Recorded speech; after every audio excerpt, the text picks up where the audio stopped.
Pwede mo rin siyang tanggalin. Tapos, pwede ka rin matulog habang nag-drive siyang gano'n. Matutulog ka kasi nagko-control siya.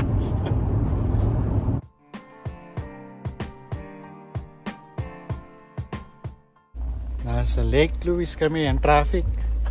So, wala kaming pasok. Magano muna kami. Mag-earthing. Pupunta namin mga mountains. Mag-charge muna kami sa mga mountains saka sa ano. Bali yan. Sobrang hirap ng parking ngayon. Ano pala, shoutout pala kay kay Rids. Ayan, shoutout kay Rids. Ayan, nagre-reklamo, di raw namin sina-shoutout. Hi Rids. So, bali ayan. I-drive natin tong i-test natin. Nakaka 1,000 km na siya. Bali, ito yung first time namin na i-drive ng medyo malayo. I-test natin yung niya, yung cruise control niya, tsaka yung LCAS, yung lane keep assisting system. Kasi may camera tong may camera ang mga pilot. Siguro yung mga bagong Honda ngayon may mga camera na kung saan na-detect nyo yung mga speed limit, tapos na-detect nyo yung lane. So ngayon, ito try natin yung cruise control nya, kasi meron din siyang sensing device. Pwede niya kontrolin yung distance ng sasakyan habang naka-cruise ka, tsaka yung steering wheel. So try natin siya ngayon, LCAS, Lane LCAS. Keep Assist System. Bali yan, naka-cruise control siya. Tapos pipindutin natin tong isa, which is ito yung LCAS. Dinidetect niya yung mga lane, tapos siya magko-control. Ayun paliko siya, lumiligo siya. Tsaka ito pipindutin natin na kung saan yung distance naman sa sasakyan. Kapag malapit na, siya mismo mag-slow down. So ayan, medyo paliko tayo ngayon, Ang lang, kailangan nakahawak ka, may sensor siya na dapat nakahawak. Kapag di ka nakahawak, magbibip siya, paliko siya, liligo siya ng kusa. Susundan niya yung lane. Hindi siya nakahawak. Pag nawawala ka sa lane, siya mismong gagawa ng paraan, nililigo niya. Ayan. Tapos magsisignal siya, magka-alarm siya kapag di mo hawak yung steering wheel. So requirement, dapat nakahawak siya kahit paano. Pwede mo rin siyang tanggalin. Tapos pwede ka rin matulog habang nag-drive siyang gano'n. Natutulog ka kasi nagko-control siya. Magagamit mo lang to pag nasa 45 kilometers above ka yata. 45 miles to 90 miles per hour. Ayun. 45 miles. So, yeah. So mga 60 siguro. Kapag nasa high speed ka, hindi siya pwede sa mga city driving. Ayan, paliko siya. Siya mismo mag-a-assist ng steering wheel. Kapag hindi mo siya hawak, bigla siyang manginginig, mag-a-alarm siya. Kailangan hawakan mo. Ayan, steering required kaya. Kailangan mo siyang hawakan. May sensor din yung steering wheel niya. Ayan. So, basically, pwede ka matulog ng hawak mo ganyan. Siya na mismo mag-steer. Tapos pag may sasakyan na malapit, merong i-adjust dito. Siya yung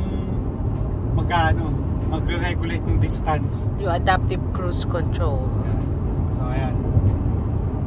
Hindi ka nakahawak sa pedal kasi naka-cruise control siya ng 107. And then yung manubela niya, straight lang siya. Susundan lang niya yung pintura.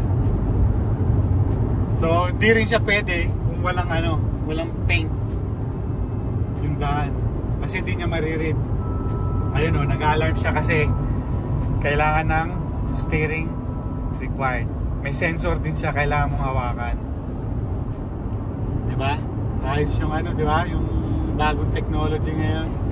sensing technology. Honda's pilot sensing technology. So, mukhang ma-traffic eh. Mukhang papunta lahat ng ano eh. Mountains. Mountains ng mga tao eh. Mga taga Calgary.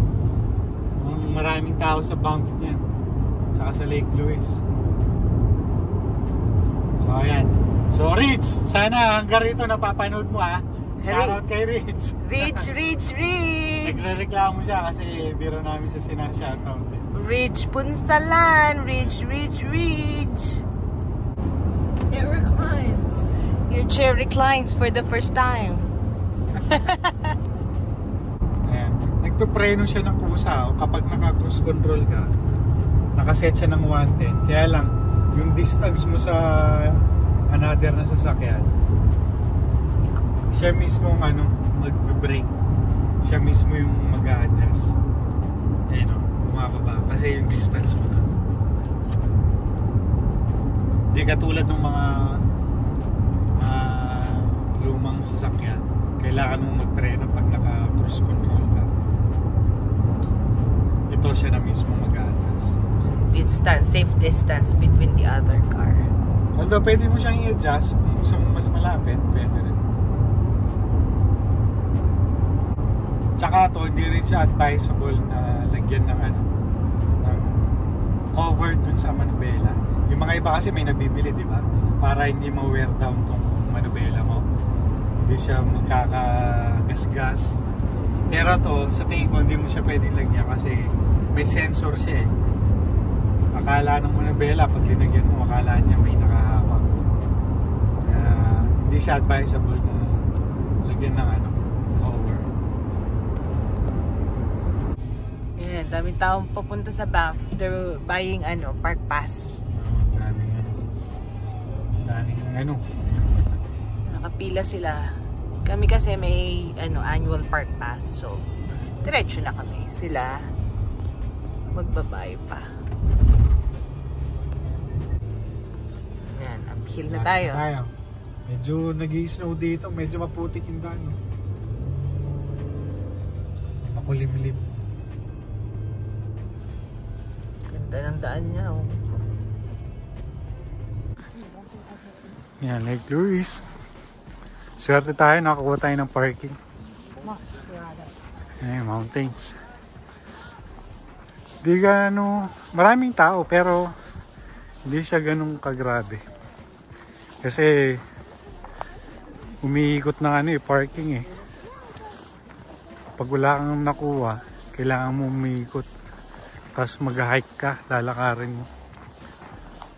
Yun oh. The lake is frozen. The lake is frozen. Ayan, para na naman akong hinihigop ng mountains. Lake Louise. Grabe, ganda. Para ka lang nasa ibang bansa.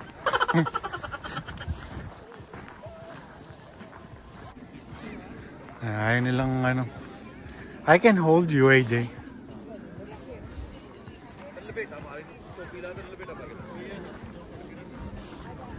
Ganda oh. Every year, ginagawa namin to pag start of the year, pumupunta talaga kami ng Lake Louise. Kahit frozen siya, ayan. Usually may dito eh, ice craving?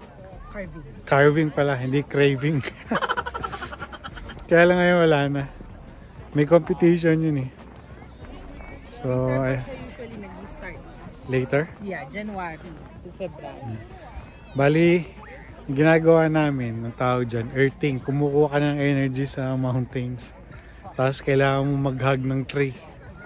Para bigyan ka ng energy. Tsaka magtapak ka. Kaya lang di pwede magtapak sobrang ice.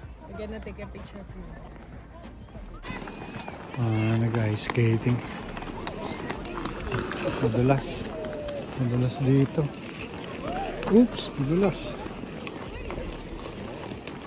Check natin yun.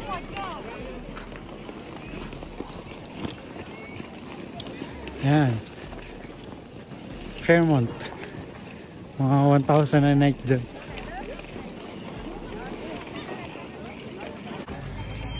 Fairmont. May ano dito eh. Pili tayo ng ice cream. Tsaka halo-halo.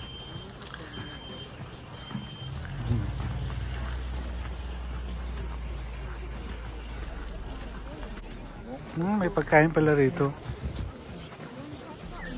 May pagkain, oh.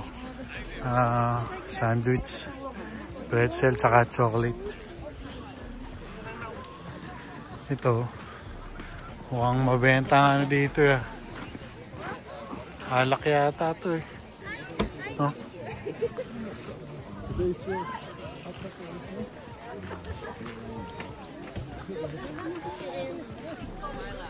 Oh, nakalimutan ko yung gloves ko, eh. So, kay Marito. Galing.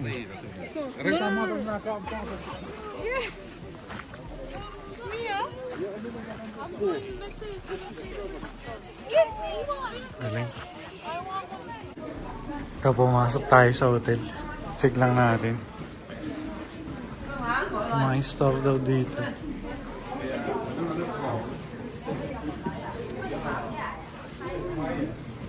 Ganda. Ayun, may bili na ice cream.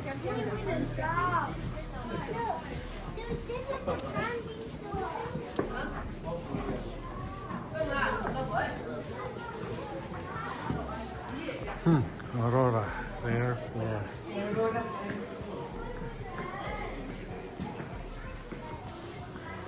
Saan ka pa pupunta?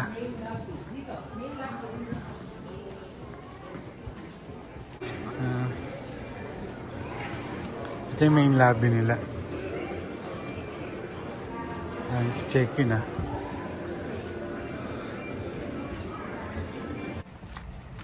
And dito na tayo sa Banff. Dito tayo kakain. Hanap tayo ng makakainan dito. Ayaw nyo ba sa dati? O may iba naman? Sa dati pa rin? Sa dati raw. Sa Arashi.